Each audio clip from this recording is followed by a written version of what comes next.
Section 3.4. This is multiplication of whole numbers. All right, just like the last two sections, we're going to kind of go in that same order and talk about models and algorithms and mental techniques and other bases and estimations, all that good stuff. So models for whole number multiplication. We have the repeated addition model.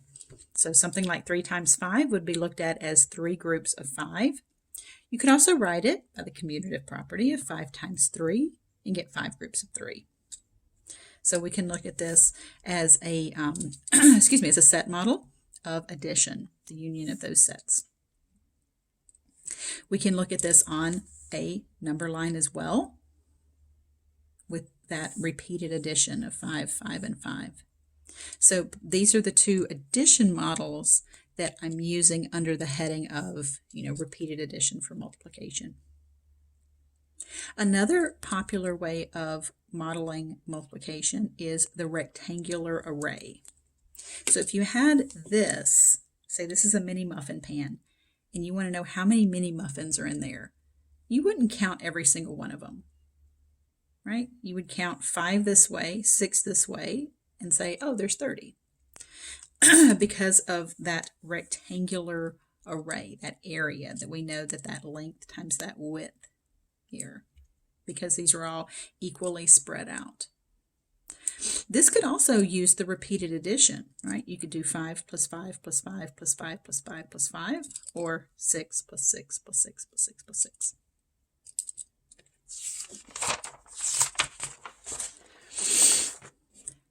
If you look at this without the mini muffins, if you just look at this as an area of a floor, and let's say that floor is 7 feet by 10 feet. The area we know would be 10 times 7, 70 square feet. Feet times feet. Now what that means is if you go to a tile store, you go to Home Depot and you buy 1 foot by 1 foot tiles, how many of them do you need to cover this area? You would need 70 squares that are 1 foot by 1 foot square. So that's why when we say square feet, a lot of students mistakenly think that you got to square the 70. No, that's just the units. And that's telling you how many squares are needed to cover this. Okay. And just for the record, not all squares for tiles are 1 foot by 1 foot. Some of them are like 13 inches by 13 inches or 15 by 15. So they're not all 1 foot by 1 foot squares. The Cartesian product, we don't really use it a whole lot, but it's really worth talking about briefly because you will have to contend with this when we do tree diagrams like this in probability in Math 206. So let's say on a trip that you pack 3 shirts and 2 pairs of pants. How many different outfits can you make? Well, the Cartesian product tells you that you're going to have 2 times 3 because for every 3 shirts you have 2 pairs of pants. So each shirt gives you 2 outfits, right? Because of the 2 pairs of pants. So you can see my little tree diagram here outlines all the 6 different outfits. So we get the 3 shirts and then the 2 pair of pants for each that can match up with each shirt. Again, not going to do too much with that one in Math 200. The properties of whole number multiplication, these should look familiar from addition. A lot of them are very similar. The closure property, the product, if you multiply any 2 whole numbers, the answer is always a whole number. The commutative property, it says that you can switch the orders and the multiplication, the product is the same. We know that's true for addition and it's not true for subtraction. The associative property says that we can reassociate. We can do 2 times 5 first and then times 3, or we can do 3 times 2 and then times 5, and we get the same answer. Now the identity property, for whole number addition, the identity had us adding 0. Remember the word identity as in identical, as in same. Well, we're talking about multiplication here. So multiplying by what number leaves something the same? Well, that's 1. If we're talking about addition, what number do you add that leaves it the same? Well, that's 0. So that's how I want you to keep those straight. There is a 0 property, though, for multiplication. The 0 multiplication property says that a whole number times 0 is always 0. And now we've got the distributive property. Now, we just call it the distributive property. That's just kind of its little nickname here, but its full name on its birth certificate that its mother calls it when she's angry is the distributive property of multiplication over addition or subtraction. That's the full name of it. That's important because I've seen a lot of students who try to use the distributive property on all kinds of stuff. You know, like if this is 3 times 6, like right here, I've seen students try to use the distributive property and do 3 times 6 and 3 times 5. No. The distributive property works only if what's outside is multiplication and you're distributing it over or across addition or subtraction. Right? So distributive property only works for multiplication across addition or subtraction. Just like if this were squared up here, you can't distribute that squared. So I know people love the distributive property. They want to use it for everything, but it's very specific as to how it's used. All right, let's talk about the algorithms for whole number multiplication. We've got our standard algorithm here that I started with. So you guys know how the standard algorithm works, right? 4 times 6 is 24, so you write down a 4, you carry the 2, 4 times 3 is 12, plus 2 is 14. Then what?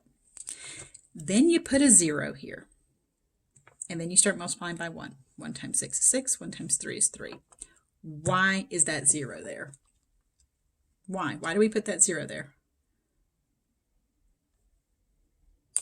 We put that 0 here because we're not really multiplying by 1. That's in the tens position. So we put that 0 there because we move to the tens place value to multiply. Now if I had another digit, that next row we would have 2 zeros because then I would be moving over to the hundreds digit. So this is a placeholder. This is important. I've seen teachers before that will tell their students to leave that blank. That is a terrible mistake. Okay? If they're like, oh, that's just a 0, you can just leave that blank. Do you guys know why that's a terrible idea? Because kids and adults even don't write as neatly as I do. Their work looks like they did it with their foot sometimes. You know, like it was a challenge, like, hey, let's do your math homework with your foot. So by not putting something there, you're just asking them to accidentally, you know, add up the wrong numbers. I've also seen teachers who will put a star here. Why? Why don't you just put a 0? I mean, it's because we're multiplying by 10. Why not use the mathematical reasoning here? Why put a star or a happy face or a flying pig or something? No, just put a 0 there because it is a 0 for a reason. Anyway, there's my soapbox. I'll just step down off of that. All right, let's talk about why this algorithm works. Because kids struggle with this whole 4 times 3 and then add 2. They're like, why am I multiplying and then adding? How do I know when to do what? Partial products. You don't start with the standard algorithm. When you're teaching this multi-digit multiplication, you don't start with this. You end up here. Okay? So the partial products, I did this vertically and I did this horizontally. This one, for you guys, I did to help explain the standard algorithm. So again, there's a very intentional use of my color here. So you can see the 36 times 14. So I did my products in pieces. So I did 4 times 6 is 24. 4 times 3 is not really 3, right? That's in the tens position. That's 30. So 4 times 30 is 120. Now, look right here, 120 plus 24. When you add those two together, you get 144. Look, see that 2 right there from that 24? It's right up there. When I move over here to this 1, that's not really a 1, it's a 10. So notice how I kind of highlighted that 0 right here, just like I did right there. 6 times 10 is 60. 30 times 10 is 300. Adding those together, I get 360. Now, I wrote it horizontally for the distributive property, just in case that was helpful to you. Not one of my favorite ways of doing this. I think this one is a lot more visual to help explain the standard algorithm.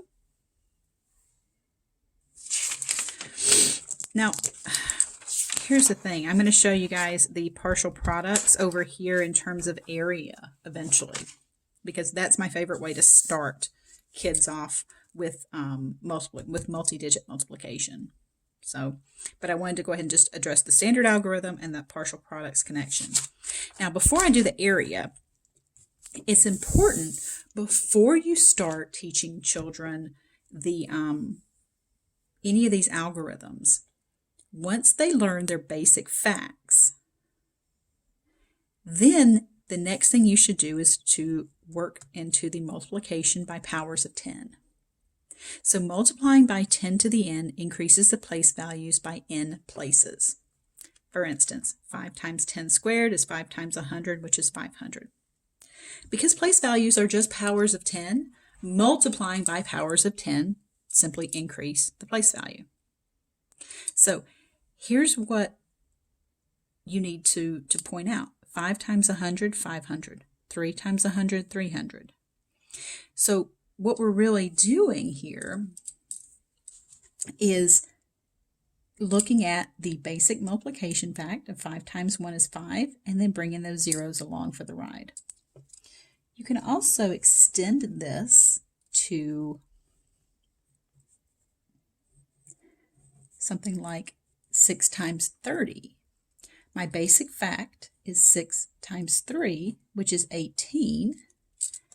And then my 0 is just along for the ride.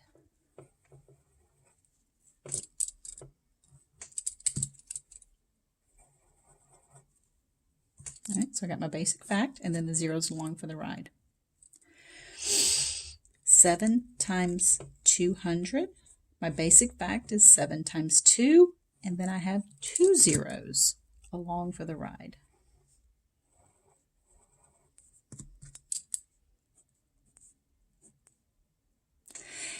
All of this hinges on them knowing their basic multiplication facts. Okay. So once you kind of establish this multiplying by powers of 10, we can go back to this partial products, but use an area approach to it. Okay. Let me start with this one down here before I go to this one. So 52 times 7. I can break up 52 into 50 plus 2. And then do 7 times 50, which we talked about with the powers of 10, right? That's 350. 7 times 2 is 14. And then you add the numbers that are in this box. Ideally, they can do these in their head because it is just their basic multiplication fact with zeros brought along for the ride. Now, making this bigger for 2 digits by 2 digits, now we've got a bigger area to deal with. I've got 30 plus 6, and then I've got 10 plus 4. So splitting those apart into their 10s and 1s. This box is 30 times 10, which is 300. This one's 6 times 10, which is 60. 30 times 4 is 120. 6 times 4 is 24. and then you add up what's in here. I realize that you guys may look at this and say, that is so much harder than just doing the standard algorithm. But it really isn't, especially for children or adults who are visual, who need something to help them keep their work organized. Okay? This is extremely helpful because it breaks this problem up into smaller, more manageable pieces. And it's very visual. Okay? It's a lot easier for kids, especially who tend to get distracted easily and lose their focus, because with the standard algorithm, if they lose their focus and they're like, okay, where did I leave off? What was I doing? Why is that 2 there? This is better because it only requires them to focus long enough to do each product in each little box.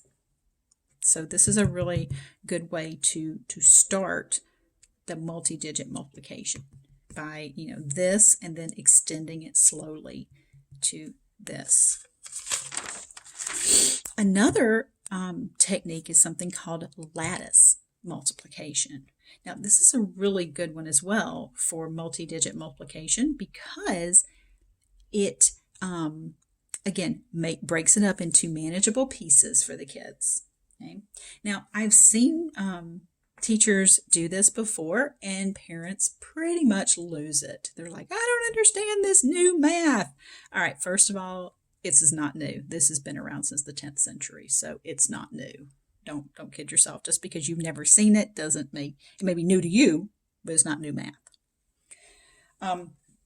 So you remember we did the lattice addition. This kind of structure here, this box with these little slashes going in this very specific direction of top right to bottom left, is what's called a lattice. So I went ahead and did this one out for us so you could kind of see. So I did 36 on the top and 14 on the bottom. This is a compressed version of what happened up here. So each box, you're going to do the multiplication. So this box right here is 6 times 1, which is 6. Now remember, you want to write 0, 6, not 6, 0, because that's 60. This box is 3 times 1. This one is 6 times 4. And this one is 3 times 4. So you can see 6 times 4 is 24. 3 times 4 is 12. Now the thing about lattice is that these little slashes here automatically line up your place values for you. So when you add along the diagonals, you can see I've got 4. On this diagonal, inside those 2 dark lines, we've got 6 plus 2 plus 2, which is 10. So that's 0, and that carries into the next place value right here. So then that's going to be 3 plus 1 plus that 1 that got carried. Now, if that looks familiar, it's because it's the same one over here. So look, we got the 4, the 6, the 2, and the 2. Look, the 6, the 2, and the 2. And then the 1, the 3, and the 1. So we've got this 3, this 1, and then I had to carry a 1 from the other one, but I just didn't write it in there, but it does get carried there. I didn't write it in there because I didn't want it to look like it was part of those partial products. All right, so let's draw a lattice for a slightly larger one and see how it works from the beginning. So let me get you set up with it.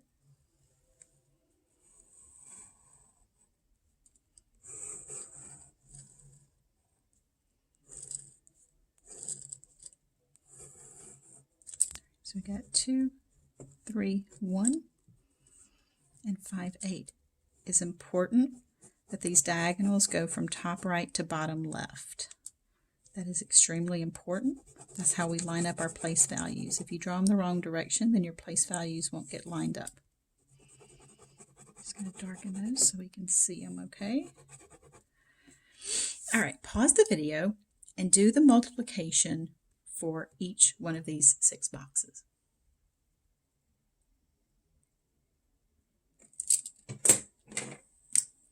All right, let's fill in the multiplication. This one is 1 times 5, which is 0, 5. 3 times 5 is 15. 2 times 5 is 10. Down here, 1 times 8 is 8.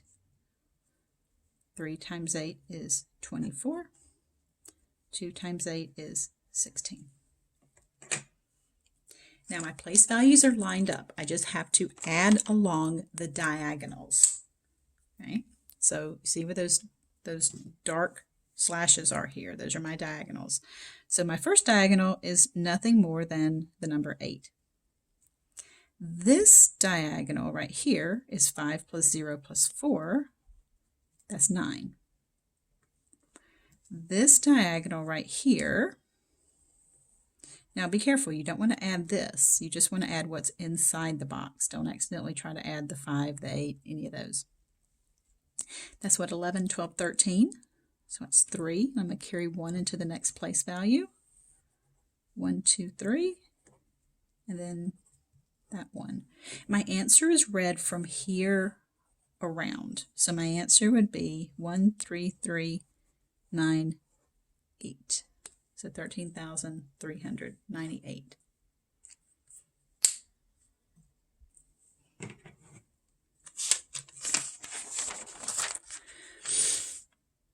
All right, multiplication in other bases.